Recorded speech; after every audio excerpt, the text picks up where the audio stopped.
Hi students, welcome all of you on Akshay academy YouTube channel. Students, आज हम बात करेंगे 10th क्लास के मैथ्स के चैप्टर 9 की। और चैप्टर 9 जिसका नेम है हाइट्स एंड डिस्टेंसेस, यानी कि ऊंचाई तथा दूरी। बच्चों, इस चैप्टर के लिए हम जो प्रीवियस वीडियो है उसमें स्टार्टिंग के जो आपके एक्सरसाइज हैं उनके 2 क्वेश्चन जो हैं वो स्टडी कर चुके हैं, अच्छे से समझ चुके हैं। और आज हम बात करेंगे नेक्स्ट क्वेश्चन की। तो चलिए अब हम स्टार्ट करते हैं क्वेश्चन नंबर 3। तो क्वेश्चन नंबर 3 में क्या कॉन्सेप्ट है हमारे पास? तो कॉन्सेप्ट है हमारे पास, a contractor plans to install 2 slides for the children to play in a park. यानी कि एक ठेकेदार है और वो ठेकेदार क्या करना चाहता है कि एक पार्क है और उस पार्क में 2 स्लाइड्स जो है वो लगवाना चाहता है। स्लाइड्स आपको ध्यान है ना, जिसमें बच्चे जो है फिसल कर झूलते हैं। तो उनकी जो शेप होती है बच्चा, वो किस टाइप की होती है? ऐसे होती है। ओके, मतलब इस तरीके से वो स्लाइड्स होती है। ये जो है वो झूला जो होता है बच्चों के लिए एक कॉन्ट्रैक्टर लगवाना चाहता है। फिर नेक्स्ट कॉन्सेप्ट क्या है? For the children below the age of 5 years, यानी कि जो 5 साल से छोटे बच्चे हैं उनके लिए क्या है कि she prefers to have a slide whose top is at a height of 1.5 metre. यानी कि जो भी आपके पास कॉन्ट्रैक्टर है वो क्या चाहती है कि जो बच्चे हैं वो कैसे हैं? Below 5 years। तो जो आपके 5 years से छोटी एज के जो बच्चे हैं उनके लिए जो आपकी स्लाइड है उसकी टॉप को वो कितनी डिस्टेंस पे चाहती है, किस हाइट पर चाहती है? At a height of 1.5 metre from the ground. अगर ये आपके पास बच्चा ग्राउंड है तो इस ग्राउंड से ये आपके पास कितना होगा? 1.5 मीटर। ये हाइट हो गई है ना। देखिए, ये इसका क्या है? टॉप है स्लाइड का। ये आपके पास क्या है? स्लाइड है। तो ये इसका टॉप है और ये 1.5 मीटर की हाइट है। कहाँ से? From the ground. तो एक कॉन्सेप्ट तो आपके पास ये है। Next, is inclined at an angle of 30 degree to the ground. और ये जो ग्राउंड के साथ कितने डिग्री के एंगल पे है इंक्लाइंड? 30 डिग्री के एंगल पर। तो ये आपके पास सिचुएशन है कब? जब आपके पास जो बच्चे हैं, चिल्ड्रन है, वो कैसे हैं? Below 5 years। Now where is for elder children, जो बड़े बच्चे हैं उनके लिए, she wants to have a steep slide at a height of 3 metre. यानी कि जो भी आपके पास एल्डर चिल्ड्रन है, बड़े बच्चे हैं, उनके लिए वो क्या चाहती है कि जो स्लाइड होती है वो कितनी हाइट पे? 3 मीटर की हाइट पे। बच्चा देखो, यहाँ पे 1.5 मीटर की हाइट पे वो चाहते हैं स्लाइड लगवाना, लेकिन यहाँ पे 3 मीटर की हाइट पे। And inclined at an angle of 60 degree to the ground. Ground के साथ भाई अगर स्लाइड लगेगी तो वो ऐसे लगेगी। ये आपकी क्या है? स्लाइड है। और ये जो है, अगर आप देख रहे हो तो ग्राउंड से एक एंगल बनाती है और ये एंगल यहाँ पर कितने डिग्री का बना रही है? 60 डिग्री। देखो, ये स्लाइड है और ये आपके पास क्या है? ग्राउंड है। तो ग्राउंड से ये 60 डिग्री का एंगल बना रही है। बट यहाँ पर ये जो स्लाइड है ये इस ग्राउंड से कितने डिग्री का एंगल बना रही है? 30 डिग्री का। नाउ कॉन्सेप्ट क्या है आपके पास? What should be the length of the slide in each case. आपके पास इन दोनों केसेस में ही जो स्लाइड है इसकी लेंथ क्या होगी? तो चलिए बच्चा, अब हम इसको अच्छे से समझते हैं। तो उसके लिए अब हम यहाँ पर क्या करते हैं, पहले तो इनको नेम दे देते हैं। ओके, इसको यहाँ पर नेम दे देती हूँ मैं A, ये आपके पास है B और ये C। ऐसे ही अब आप यहाँ पर नेम दीजिए P और ये Q और ये R। अब आप यहाँ पर देख रहे हैं कि आपके पास 2 ट्रायंगल यानी कि 2 त्रिभुज आपके पास मिल रहे हैं। एक तो त्रिभुज ABC और दूसरा आपके पास कौन सा? PQR। इनमें आपके पास ये जो है एंगल C, ये कितना है? 90 डिग्री का है। वाई? बिकॉज ये 1.5 मीटर की हाइट पे है। और हाइट की जब आप बात करोगे इट मीन्स आप ऊंचाई यानी कि वर्टिकल डिस्टेंस ले रहे हो, एक ऊर्ध्वाधर दूरी ले रहे हो। और जो ऊर्ध्वाधर दूरी होती है वो कैसी होती है? एकदम सीधी होती है, एकदम स्ट्रेट। तो जब भी वो एकदम सीधी होगी तो वो कितने डिग्री का एंगल बनाएगी? 90 डिग्री का। सो कॉन्सेप्ट हमारे पास ये हो जाता है यहाँ पे कि जो आपके पास ट्रायंगल ABC है, in triangle ABC angle C तो कितना डिग्री का है? 90 डिग्री का है। ओके, और आपके पास एंगल B कितना है? 30 डिग्री है। तो पहले हम इसी ट्रायंगल की बात करते हैं। अब बच्चा, ये आपके पास 30 डिग्री है तो ये कैसा एंगल है आपके पास? एक्यूट एंगल, यानी कि न्यून कोण। और इस न्यून कोण के जो सामने वाली साइड होती है, जो बिल्कुल ठीक अपोजिट जो आपके पास साइड होती है, भुजा होती है, वो कौन सी होती है आपके पास? परपेंडिकुलर होती है, ठीक है। तो ये आपका परपेंडिकुलर है। सो आप यहाँ पर कहेंगे कि इस ट्राइंगल में आपके पास परपेंडिकुलर क्या है, this is equal to AC, और इसकी क्या वैल्यू है 1.5 मीटर। ओके बच्चा, नेक्स्ट आपको क्या फाइंड आउट करना है, आपको फाइंड आउट करना है स्लाइड, इसकी लेंथ AB। सो अब आप यहाँ पर बात करेंगे लेंथ ऑफ स्लाइड, ये आपको यहाँ पे फाइंड आउट करनी है, और ये किसके थ्रू रिप्रेजेंट की जा रही है, AB के थ्रू, और ये अब आप फाइंड आउट करेंगे। तो बच्चा ये जो आपके पास AB साइड है, अगर आपके पास ये वाला एंगल है एक्यूट एंगल, तो इसके लिए ये साइड क्या है, कर्ण है, यानी कि हाइपोटेनस। तो आप बोलेंगे कि ये आपका कर्ण है, हाइपोटेनस, और ये आपको फाइंड आउट करना है, और ये क्या है, परपेंडिकुलर यानी कि लंब। तो बेटा हमारे पास कॉन्सेप्ट हो जाता है कि हमारे पास क्या क्या है, एक तो आपके पास एक्यूट एंगल है कितना 30 डिग्री का, दूसरा आपके पास परपेंडिकुलर की वैल्यू है, और थर्ड आपको हाइपोटेनस यानी कि कर्ण की वैल्यू जो है वो फाइंड आउट करनी है। तो इसके लिए आप क्या करेंगे, आप एक ट्रिग्नोमेट्रिकल रेशियो देखेंगे, आप देखेंगे कि जो आपके पास है लंब और कर्ण यानी कि परपेंडिकुलर और हाइपोटेनस, ये कौन से फॉर्मूला में आता है, याद कीजिए, याद कीजिए।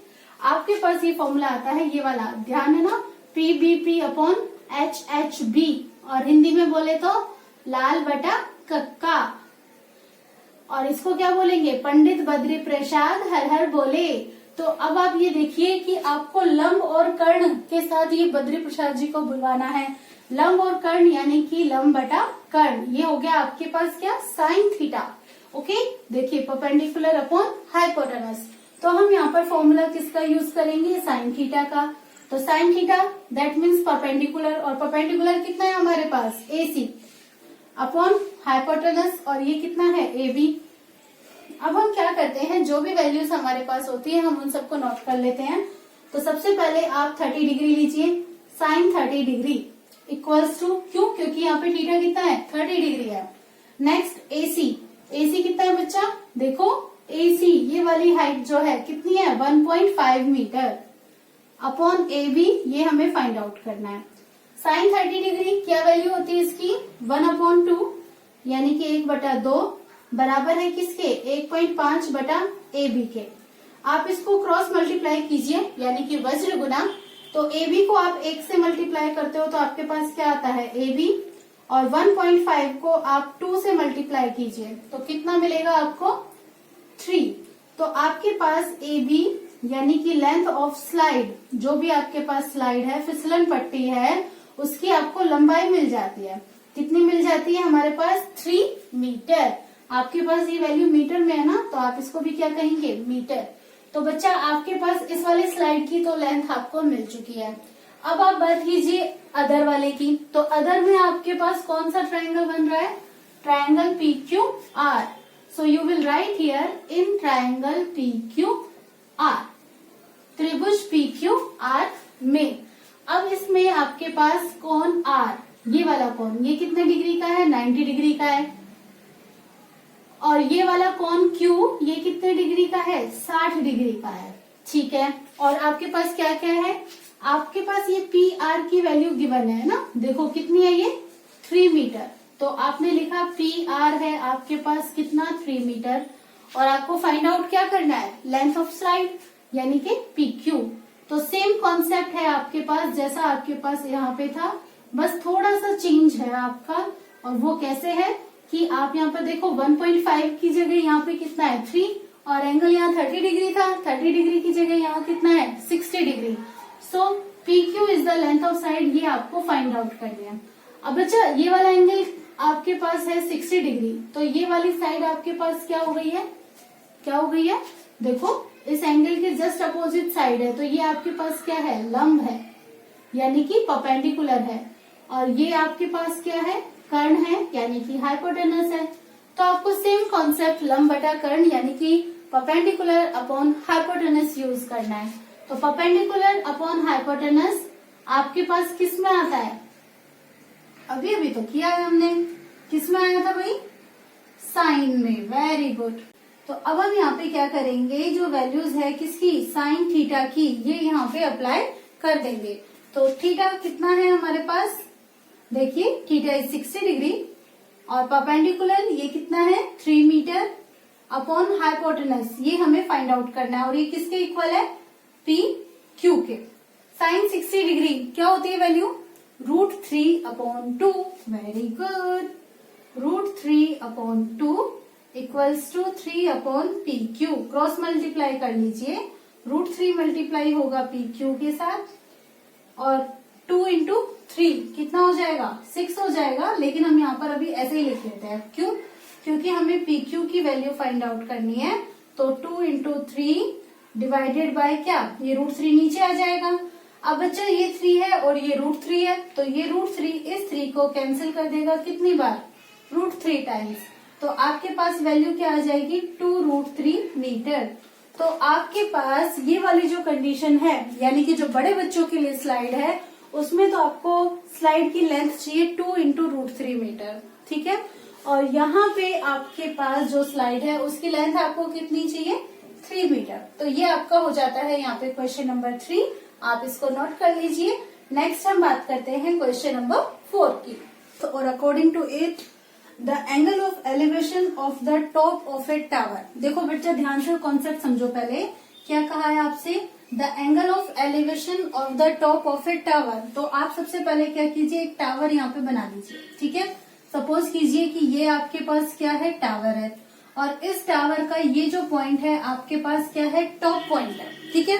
तो आप इस टॉप पॉइंट के लिए क्या ले रहे हो, एंगल ऑफ एलिवेशन ले रहे हो, यानी कि ये जो भी आपके पास मीनार है, इस मीनार का ये जो शिखर बिंदु है, इस शिखर बिंदु के लिए आप क्या ले रहे हो, यहाँ पे उन्नयन कोण ले रहे हो, और वो भी कैसे, तो यहाँ पे आपके पास कॉन्सेप्ट है which is 30 metre away from the foot of the tower is 30 degree, which is 30 metre away, जो कि 30 मीटर यानी कि 30 मीटर की दूरी पर है। अब बच्चा देखो, आप इसका अगर उन्नयन कोण लोगे, यानी कि एंगल ऑफ एलिवेशन लोगे, तो कहाँ से लोगे, नीचे से देखोगे, है ना। एंगल ऑफ एलिवेशन में हम कैसे देखते हैं, नीचे से ऊपर।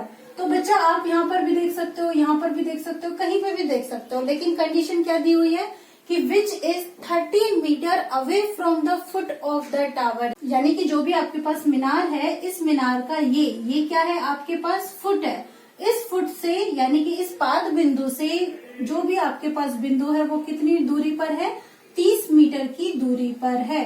सो 30 मीटर की ये डिस्टेंस पर है, ठीक है। कौन सा पॉइंट, ये वाला पॉइंट। और अगर आप यहाँ से इस टॉप पॉइंट को ऑब्जर्व करते हो तो ये आपके पास जो कोण मिलता है, जो एंगल मिलता है, ये आपके पास कितना दिया हुआ है, यहाँ पे 30 डिग्री दिया हुआ है। तो अब आपके पास कॉन्सेप्ट क्या है, find the height of the tower. आपको क्या करना है, इस टावर की हाइट जो है वो फाइंड आउट करनी है। तो इसके लिए हम क्या करते हैं, इसको नेम दे देते हैं A, इसको नेम दे देते हैं B और ये नेम दे देते हैं हम यहाँ पर क्या C। तो हम यहाँ पर सपोज कर लेते हैं क्या, let the height of the tower, कि जो भी हमारे पास टावर है उसकी हाइट, यानी कि आप क्या कहेंगे इसको, कि माना मीनार की ऊंचाई कितनी है, कितनी मानकर चले बच्चे, मीनार की ऊंचाई क्या होगी। तो देखो आपके पास मीनार तो ये है, टावर तो आपका ये है ना भाई, मीनार इसी को बोल रहे हो आप। तो मीनार की ऊंचाई यानी कि यहाँ से A से लेकर C तक की आपकी दूरी, तो आपके पास ये AC जो है हमने इसको क्या मान लिया है, H मान लिया है। और ये आपको क्या करना है, फाइंड आउट करना है, यानी कि इसे आपको ज्ञात करना है।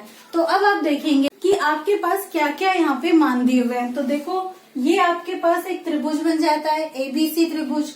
अब बच्चा ये आपके पास मीनार है, यानी कि टावर है, तो ये एकदम सीधा खड़ा है ना, एकदम स्ट्रेट खड़ा है। तो आपके पास ये वाला जो एंगल होगा ये कितने डिग्री का हो जाएगा, 90 डिग्री का हो जाएगा। तो आपके पास यहाँ पे ट्राइंगल ABC कैसा हो जाता है, एक राइट एंगल ट्राइंगल हो जाता है बच्चे, ठीक है, राइट एंगल ट्राइंगल, यानी कि आप इसको क्या कहेंगे, समकोण त्रिभुज आपके पास ये हो जाता है। और इस समकोण त्रिभुज में आपके पास किस किस के मान दिए हुए हैं, आपके पास है BC। अब बच्चा BC जो भुजा है वो इस कोण के नीचे है, यानी कि ये कोण इस BC भुजा पर बना हुआ है। तो इट मीन्स ये जो आपके पास BC भुजा है ये क्या है, आधार है, यानी कि ये आपका बेस है। और बेस कितना है आपके पास 30 मीटर। और आपको फाइंड आउट क्या करना है यहाँ पे, AC, ये आपको यहाँ पे फाइंड आउट करना है। तो ये जो AC है इस एंगल के ठीक अपोजिट साइड है ना, बिल्कुल इस कोण के सामने वाली भुजा है। और जो कोण के सामने वाली भुजा होती है वो हमारे पास क्या होती है, लंब होती है, यानी कि परपेंडिकुलर। तो परपेंडिकुलर अगर है तो ये हमें यानी कि H है और ये हमें यहाँ पे ज्ञात करनी है। और हमारे पास कोण दिया हुआ है, कोण B कितना है, 30 डिग्री, 30 डिग्री। तो एक आपके पास आधार है और एक आपके पास लंब है। तो आप लंब और आधार से बनने वाला त्रिकोणमितीय अनुपात देख लो, जिसमें परपेंडिकुलर और बेस आते हैं। वो क्या होता है, tan थीटा।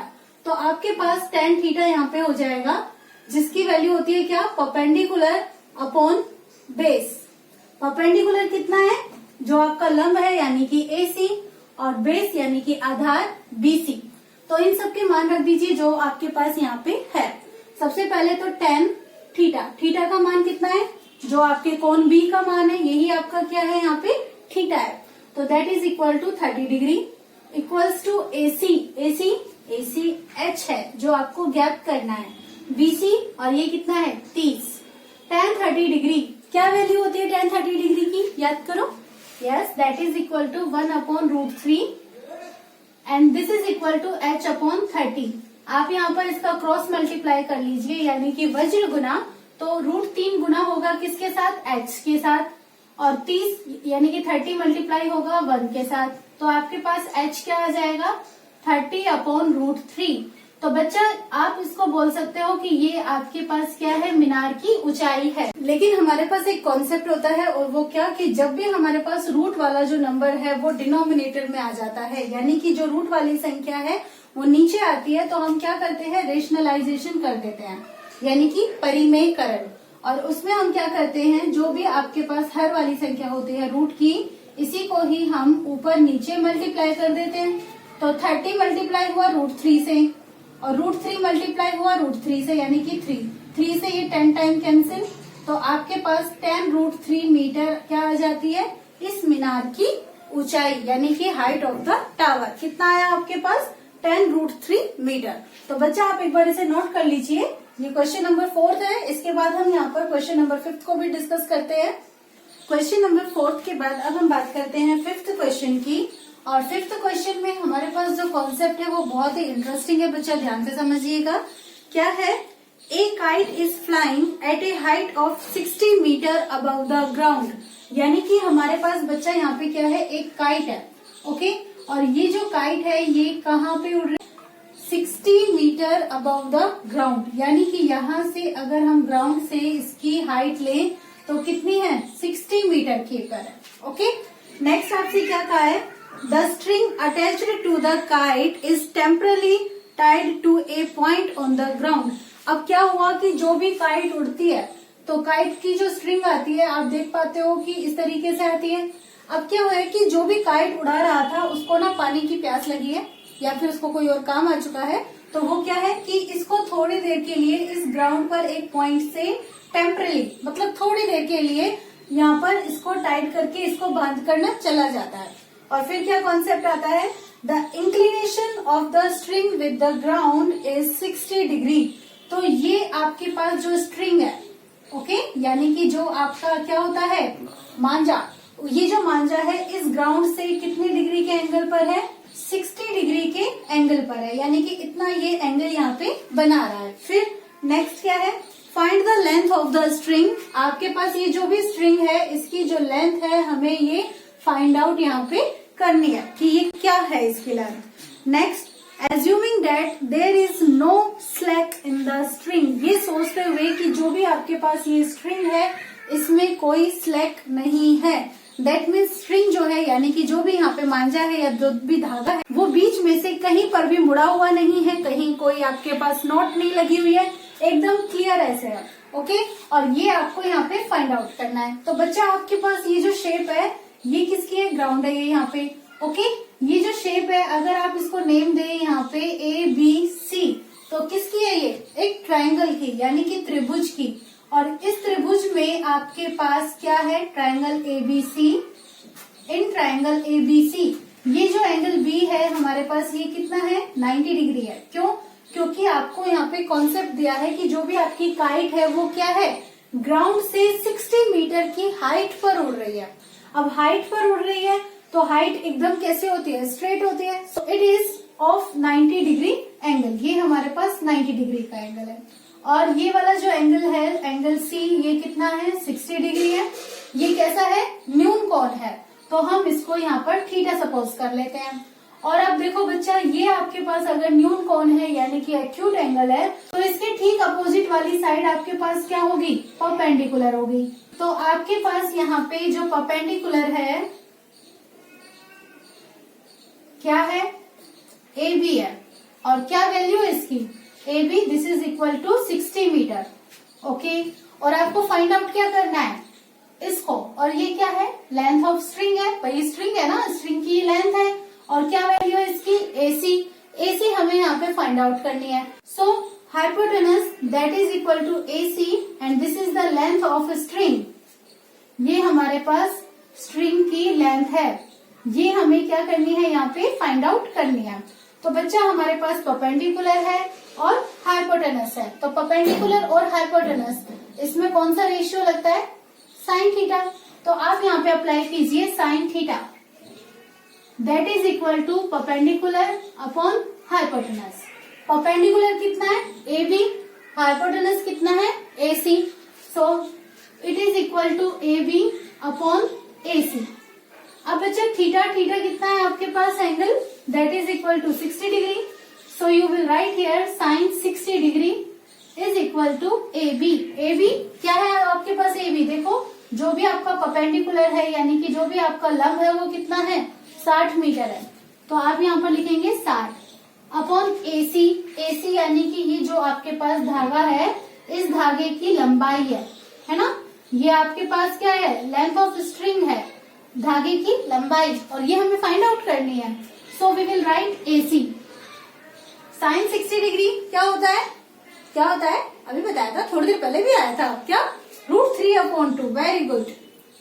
और ये इक्वल है किसके, 60 अपॉन एसी के। क्रॉस मल्टीप्लाई यानी कि वज्र गुना कर लेते हैं, तो √3 मल्टीप्लाई होगा एसी से, सो √3 इंटू एसी। और 60 मल्टीप्लाई हो रहा है किससे, 2 से, तो 60 इंटू 2। नेक्स्ट आप यहाँ पर एसी की वैल्यू कैलकुलेट करेंगे, तो 60 इंटू 2 तो है ही, ये √3 यहाँ पे नीचे आ जाएगा। अब बच्चा ये √3 जब नीचे आता है तो हम क्या करते हैं, ध्यान कीजिए, थोड़ी देर पहले भी हमारे पास ऐसा ही कॉन्सेप्ट आया था, जिसमें हम बता रहे थे कि जब भी हमारे पास डिनोमिनेटर में रूट वाली जो नंबर आती है, तो हम सेम उसी नंबर को क्या करते हैं, डिनोमिनेटर से भी और न्यूमरेटर से भी मल्टीप्लाई कर देते हैं, यानी कि रेशनलाइजेशन कर देते हैं। तो इसको जब हम यहाँ पर सॉल्व करते हैं तो 120 और यहाँ पे कितना है, √3। और बच्चा √3 को जब हम √3 से मल्टीप्लाई करते हैं, यानी कि हम √3 का स्क्वायर कर रहे हैं, तो स्क्वायर करने पर ये जो रूट का साइन है ये हट जाता है, तो आपके पास क्या बच जाता है, 3। 3 1 जा 3, 3 4 जा 12 और ये 0। सो 40 इंटू √3 मीटर, ये आपके पास क्या है कि लेंथ ऑफ द स्ट्रिंग।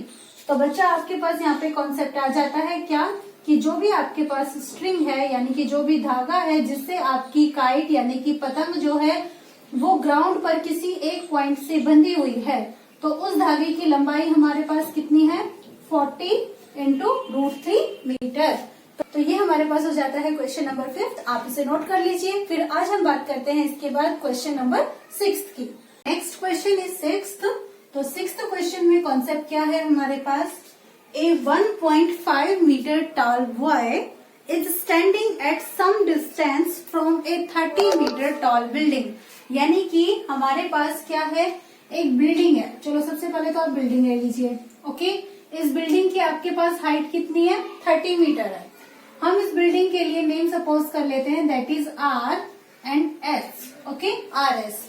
अब यहाँ पे क्या है बच्चा, ये जो बिल्डिंग है किस पे है, ग्राउंड लेवल पे है। तो इट मीन्स ये वाली पास आपके पास जो सिचुएशन है, ये जो लाइन है ये किसको रिप्रेजेंट कर रही है, यहाँ पे ग्राउंड को। ठीक है, अब क्या है यहाँ पे, 1.5 मीटर टॉल बॉय, एक आपके पास एक बच्चा है और लड़का क्या है, उसकी जो लंबाई है, जो हाइट है वो कितनी है, 1.5 मीटर। तो हम यहाँ पे सपोज कर लेते हैं कि वो जो 1.5 मीटर हाइट वाला जो बच्चा है वो यहाँ पे है। ओके, एट दिस मोमेंट ये आपके पास बच्चा है। अब इसकी आपको यहाँ पर हाइट भी गिवन है, कितनी, 1.5 मीटर। तो ये कॉन्सेप्ट हमारे पास इधर है। फिर क्या कहा जा रहा है, this boy is standing at some distance. अब ये जो बच्चा है ये आपकी ये जो बिल्डिंग है इस बिल्डिंग से कुछ डिस्टेंस पर, ओके, कुछ डिस्टेंस पर हम ले रहे हैं, इतनी डिस्टेंस पर। यहाँ पर हम इसको नेम दे देते हैं क्या, टी, एस से लेकर टी डिस्टेंस पर ये यहाँ पे खड़ा है।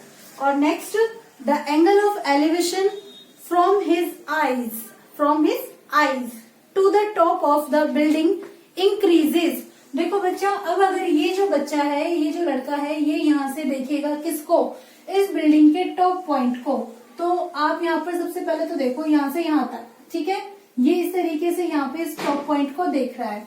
तो एंगल ऑफ एलिवेशन यानी कि उन्नयन कोण कहाँ बनता है, क्षैतिज रेखा और दृष्टि रेखा के बीच में बनता है। ऐसा मैंने पिछली वीडियो में मैंने आपको क्लियर किया था। तो ये जो बच्चा ऐसे यहाँ पर देख रहा है, तो ये इसकी क्या है, दृष्टि रेखा है, यानी कि आप इसको क्या कहेंगे, लाइन ऑफ साइट। तो आपको उन्नयन कोण बनाना है, एंगल ऑफ एलिवेशन बनाना है, तो आपको हॉरिजॉन्टल लाइन भी चाहिए। तो हॉरिजॉन्टल लाइन का मतलब जहां पर ये बच्चा जिस लाइन के अकॉर्डिंग ये एकदम सीधा देख सकता है ना, एकदम स्ट्रेट देख सकता है, तो ये वाली लाइन, ये आपके पास क्या है, हॉरिजॉन्टल लाइन है। हॉरिजॉन्टल लाइन यानी कि आप इसको क्या बोलेंगे, क्षैतिज रेखा। तो कॉन्सेप्ट हमारे पास क्या है कि this angle of elevation increases, ये बढ़ जाता है, कहाँ, from 30 degree to 60 degree. 30 degree to 60 degree, it means ये इस समय यहाँ पर कितना है, 30 डिग्री है। बेटा कॉन्सेप्ट को समझना, जैसे मैं वर्ड टू वर्ड समझकर आपको यहाँ पे ये डायग्राम बनाते हुए समझा रही हूँ, ऐसे ही आपको भी क्या करना है, जब भी इस क्वेश्चन को सॉल्व करोगे या फिर किसी भी क्वेश्चन को सॉल्व करोगे, आपको क्वेश्चन की लैंग्वेज को अच्छे से समझना है और एक एक स्टेप देखते हुए आपको करना है, ठीक है। अब ये जो एंगल है आपका एलिवेशन यानी कि उन्नयन कोण, ये 30 डिग्री से बढ़कर कितना हो जाता है, 60 डिग्री हो जाता है, 60 डिग्री हो जाता है। कब होता है, क्यों होता है, तो उसका इन्होंने रीजन दिया है, as he walks towards the building, कि जब वो बच्चा अभी फिलहाल यहाँ टी पर है लेकिन ये मूवमेंट कर रहा है, कहाँ जा रहा है, इस बिल्डिंग की तरफ जा रहा है। तो मान लीजिए कि थोड़ी देर बाद ये बच्चा यहाँ पर आ जाता है, ठीक है, और यहाँ पर जब ये आ जाता है तो इसकी पोजीशन जो है वो इधर आ जाएगी। तो इस पॉइंट को हम यहाँ पर नेम दे देते हैं क्या, एम, ठीक है। अब ये बच्चा यहाँ से यहाँ आ गया है और अब ये बच्चा क्या कर रहा है, ये इस बिल्डिंग के टॉप पॉइंट को ही देख रहा है, तो टॉप पॉइंट को देखेगा ऐसे, ठीक है। तो अब टॉप पॉइंट को देखेगा तो एंगल ऑफ एलिवेशन भी बनेगा, भाई नीचे से ऊपर देख रहा है तो उन्नयन कोण तो बनना फिक्स्ड है। अब इस उन्नयन कोण का मान कितना होगा, तो कॉन्सेप्ट क्या दिया है, 30 डिग्री से बढ़कर कितना हो जाता है, 60 डिग्री हो जाता है। तो ये हमने यहाँ पे जो हमें क्वेश्चन में कहा है, हमने ये बिल्कुल एज इट इज बना दिया है। और जो बिल्डिंग है हमारे पास वो कितनी है, 30 मीटर की हाइट की है ना, 30 मीटर की हाइट, यानी कि बिल्डिंग कहाँ से खड़ी है, ग्राउंड पर खड़ी है, तो यहाँ से लेकर यहाँ तक की इस बिल्डिंग की हाइट है हमारे पास 30 मीटर। कॉन्सेप्ट क्लियर, समझ में आया कि आपने डायग्राम कैसे बनाया है यहाँ पे। नेक्स्ट अब आपसे क्या कहा जा रहा है इसमें, फाइंड द डिस्टेंस, आपको वो डिस्टेंस फाइंड आउट करनी है, वो दूरी याद करनी है। ही वॉक्ड टुवर्ड्स द बिल्डिंग, जो उस बच्चे ने यहाँ से कहाँ तक, बिल्डिंग की ओर चलने में दूरी तय की है। तो बच्चा टी पॉइंट पर था पहले, अभी कहाँ पे आ गया है, एम पॉइंट पर। तो इसका मतलब आपको टी से लेकर एम तक की ये जो दूरी है ये आपको यहाँ पर ज्ञात करनी है। तो हम क्या करते हैं, इसको x सपोज कर लेते हैं, ज्ञात करना आसान हो जाएगा।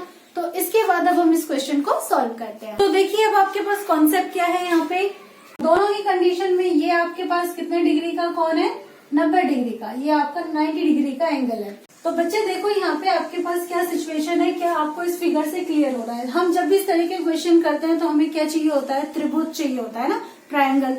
तो देखिए कौन कौन से ट्रायंगल बन रहा है। एक तो आपके पास ये ट्रायंगल बन रहा है आर, ये एक यहाँ पे, आप एक काम कीजिए, इसको नेम दे दीजिए, इस पॉइंट को हम यहाँ पर नेम दे देते हैं क्या, एन, और इसको यहाँ पे पी और ये क्यू, ठीक है। तो आपके पास एक तो ट्रायंगल बन रहा है यहाँ पे, मैं यहाँ पे अलग से बता देती हूँ, आर एन और ये पी, इसमें आपके पास ये कितना है 60 डिग्री है।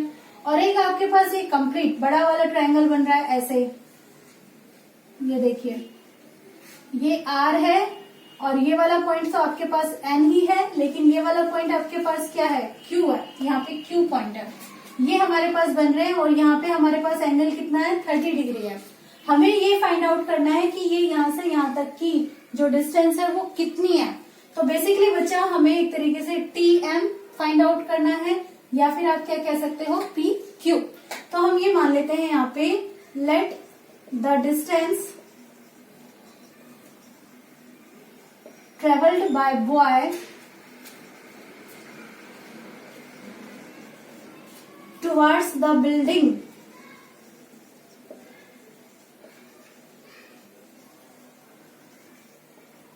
इसको अगर आप हिंदी में लिखेंगे तो आप लिखेंगे कि माना कि लड़के के द्वारा इमारत की तरफ चली गई दूरी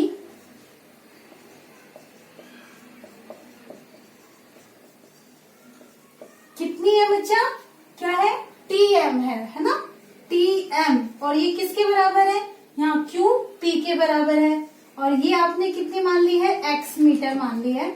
और आपको ये जो है यहाँ पे फाइंड आउट करनी है, आपको ज्ञात करनी है।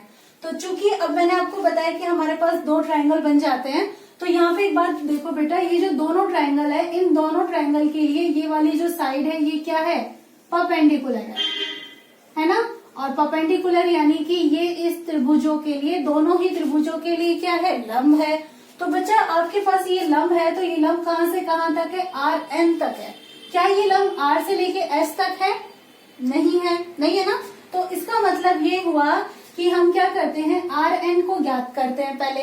तो आप यहाँ पर लंब यानी कि परपेंडिकुलर ज्ञात कीजिए।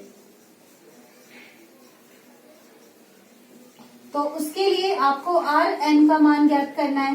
तो आप कैसे ज्ञात करोगे, तो बच्चा देखो आर एस ये आपके पास यहाँ से यहाँ तक का मान है, तो आप इस आर एस में से घटा सकते हो किसको, ये छोटे वाले मान को, एन एस के मान को। तो जब आप इतने बड़े में से इस मान को माइनस कर दोगे, हटा दोगे, तो आपके पास आर से लेकर एन तक का मान बच जाएगा। तो आप यहाँ पर लिखेंगे आर एन। अब कॉन्सेप्ट है कि एन एस, यहाँ पर ये जो एन एस है ये किसके बराबर है, तो ये आपका देखो यहाँ ऐसे चलते आओ, ये बच्चे की हाइट है और बच्चे की हाइट आपको कितनी दी हुई है 1.5 मीटर दी हुई है। इसका मतलब ये वाला मान आपका किसके बराबर है 1.5 मीटर के। तो आप 30 में से 1.5 को माइनस कर दीजिए, कितना आएगा आपके पास, जब आप माइनस करेंगे तो आपको मिलेगा यहाँ पर 28.5 मीटर। देखो आपने यहाँ से यहाँ पर माइनस कर दिया है, तो अब आपके पास ये जो मान आ जाता है, कितना आ जाता है 28.5 मीटर। ये आपके पास आर एन का मान आ चुका है दोनों के लिए, 28.5 मीटर, 28.5 मीटर। बच्चे मैंने यहाँ पे ना अलग से ये दोनों ट्रायंगल छोटे छोटे इसलिए बना दिए हैं ताकि आपको ट्रायंगल का कॉन्सेप्ट जो है वो आसानी से समझ में आए, कोई कंफ्यूजन ना हो। तो अब आप यहाँ पे ना इस वाले ट्रायंगल की बात कीजिए, ट्रायंगल आर एन पी की। आप देख रहे हो कि ये 90 डिग्री है, तो ये वाला भी कितना है 90 डिग्री ही होगा, सिंपल सा कॉन्सेप्ट है। तो हम बात करते हैं सबसे पहले ट्रायंगल आर एन पी की।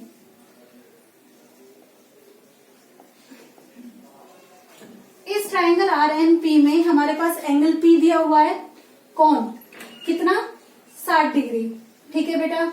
आर एन इसका मान कितना है 28.5 मीटर। तो बच्चा क्या आप पी एन का मान फाइंड आउट कर सकते हो, ज्ञात कर सकते हो, कितना होगा पी एन का मान। तो आप यहाँ पर देखोगे तो इस त्रिभुज के लिए ये तो क्या है लंब है, यानी कि ये आपका परपेंडिकुलर है, ठीक है। और जैसे ये आपका परपेंडिकुलर है तो ये वाली साइड आपके पास क्या है बेस है। तो आपको फॉर्मूला लेना है परपेंडिकुलर और बेस के लिए। तो परपेंडिकुलर अपॉन बेस क्या हो जाता है tan थीटा। तो आप यहाँ पर tan थीटा अप्लाई कर दीजिए, परपेंडिकुलर अपॉन बेस। तो tan थीटा का मान कितना है आपके पास 60 डिग्री, परपेंडिकुलर यानी कि आर एन ये कितना है 28.5 अपॉन पी एन, ये आपको ज्ञात करना है। tan 60 डिग्री की वैल्यू कितनी होती है? Yes, √3 equals to 28.5 upon PN। आप इसके अपॉन में एक सपोज कर सकते हैं ताकि कैलकुलेशन आसानी से आप सॉल्व कर सके। क्रॉस मल्टीप्लाई कर लीजिए, यानी कि वज्र गुना। तो √3 मल्टीप्लाई होगा किससे? PN से। तो ये किसके इक्वल आएगा? 28.5 के।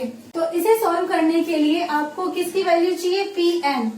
सो PN is equal to 28.5 upon √3। आप देखो √3 यहाँ पर मल्टीप्लाई में था ना, यहाँ आया तो डिवीजन में आ गया, और जब डिवीजन में आ गया तो हमें ये अच्छा नहीं लग रहा, तो हम क्या करेंगे? रेशनलाइज कर देंगे, यानी कि परिमेयकरण कर देंगे। और जब हम परिमेयकरण करेंगे तो 28.5 इंटू √3, √3 को √3 से मल्टीप्लाई किया, कितना मिला आपको? 3। तो कैंसिल कर दो, जो कैंसिल होता है 3 1 जा 3, 3 9 जा 27। ओके, और 28 में से फिर 27 गया तो 1 बचा, 1.5 कितना हो जाएगा? 15। तो 3 5 जा 15, यानी कि 9.5 √3 मीटर। ये बच्चा आपके पास PN की वैल्यू आ चुकी है। ठीक है, PN, इसका मतलब PN यहाँ से यहाँ तक की वैल्यू कितनी आई है? 9.5 इंटू √3 मीटर। अब आपको ये वाली वैल्यू फाइंड आउट करनी है, और ये आपने क्या सपोज की हुई है? X सपोज की हुई है। तो इसका मतलब ये हुआ कि ये जो पूरी वैल्यू है QN कितनी हो जाएगी? तो अब आप बात करेंगे इस वाले ट्रायंगल की। इसका कॉन्सेप्ट आपका कंप्लीट। अब आप इसको लेंगे, और ये ट्रायंगल कौन सा है? RNQ। तो अब आप बात कीजिए, यहाँ पर कॉन्सेप्ट लीजिए। नाउ इन ट्रायंगल RNQ, तो इस ट्रायंगल में देखो अब आपके पास क्या क्या है। देखो क्या है? एंगल Q कितना? 30 डिग्री। Very nice. RN ये कितनी है? ये तो उतनी है जितनी पहले थी, 28.5 मीटर। और नेक्स्ट आपके पास क्या है वहां पे? ये वाली साइड QN। तो QN कितनी है बच्चा? तो अब आप यहाँ पर ध्यान से देखो कि ये जो QN है इसके बीच में P भी है ना? P, तो इट मीन्स ये QP प्लस PN से मिलकर बना है। So we can say that QN is equal to QP plus PN, ये इन दोनों से मिलकर बना है। और QP को हमने कितना माना है? देखो यहाँ पे QP, ये हमने ये मानकर चले हैं कि ये किसके इक्वल है? X मीटर के इक्वल है। सो आप यहाँ पर लिख सकते हैं कि QN बराबर है किसके? QP यानी कि X प्लस PN, और PN कितना है? 9.5 √3। PN हमने अभी भी कैलकुलेट किया, ये हमने यहाँ पे रख दिया। अब हम बाकी की देखेंगे कि हम इसमें X की वैल्यू को कैसे कैलकुलेट कर सकते हैं। तो बेटा जैसा ये ट्रायंगल था सेम ये ट्रायंगल है, और इस ट्रायंगल में फिर क्या लेंगे आप? लंब और आधार। तो लंब बटा आधार आपके पास क्या होता है? tan theta. तो आप लिखेंगे tan थीटा बराबर लंब बटे आधार। लंब कितना है बच्चा? RN। आधार ये कितना है हमारे पास? QN। तो इन सबके हम मान रख देते हैं जो भी हमारे पास है। तो tan थीटा कितना है बच्चा हमारे पास यहाँ पे? 30 डिग्री इक्वल्स टू RN कितना है? 28.5 अपॉन QN, और QN कितना है हमारे पास? X plus 9.5 into √3। आप इसका मान रखिए tan 30 डिग्री। tan 30 डिग्री कितना होता है? 1 बटा √3, यानी कि ये इसके बराबर हो जाएगा। हम इसे फिर यहाँ पे क्रॉस मल्टीप्लाई कर लेते हैं। तो X प्लस 9.5 इंटू √3, इसे हम किससे मल्टीप्लाई करेंगे? 1 से। तो बच्चा 1 से जब आप मल्टीप्लाई करते हो तो वही संख्या रहती है, कोई चेंज नहीं होता है। और 28.5 को हम मल्टीप्लाई कर रहे हैं √3 से, तो आपके पास x की वैल्यू क्या आएगी? दैट विल बी 28.5 इंटू √3, और ये जो 9.5 वाली वैल्यू है ये प्लस की है, वहां पे जाएगी तो माइनस में हो जाएगी। दोनों में ही क्या है? √3 कॉमन ले लीजिए।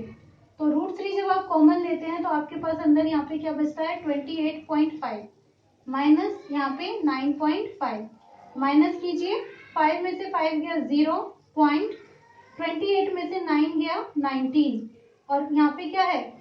√3। सो 19 इंटू √3 मीटर, ये हमारे पास वो डिस्टेंस आ जाती है जो कि वो जो 1.5 मीटर की हाइट वाला जो बच्चा है वो कहाँ पे कवर कर रहा है? बिल्डिंग की तरफ जाते हुए, यानी कि ये जो बिल्डिंग है ना, इसकी तरफ यहाँ से ये बच्चा कहाँ तक आ रहा था, एम पॉइंट तक आ रहा था। तो इसने जो डिस्टेंस ट्रेवल की थी हमने क्या सपोज की थी, एक्स। यहाँ पर हमने एक्स सपोज की थी और ये एक्स हमारे पास कितना आ चुका है यहाँ पे 19 इंटू √3 मीटर। तो यहाँ पे हमारा जो क्वेश्चन नंबर है 6 वो कंप्लीट होता है। अब हम नेक्स्ट वीडियो में अदर क्वेश्चंस की बात करेंगे। बच्चा अब हम यहाँ पर जो क्वेश्चंस ले रहे हैं वो सारे एक साथ नहीं ले रहे हैं। क्यों? क्योंकि अगर मैंने सारे क्वेश्चंस को एक साथ लिया तो ये जो वीडियो है आपके लिए काफी लेंथी हो जाएगी, तो आपके लिए भी पॉसिबल नहीं हो पाएगा कि आप एक साथ सारे क्वेश्चंस को देख सके। तो मैं यहाँ पर पार्ट्स में जो सारे क्वेश्चंस हैं उनके सॉल्यूशन आपको प्रोवाइड कर दूंगी इस चैप्टर के, जैसा कि आपने मुझे कहा था कि इस चैप्टर में आपको प्रॉब्लम हो रही है।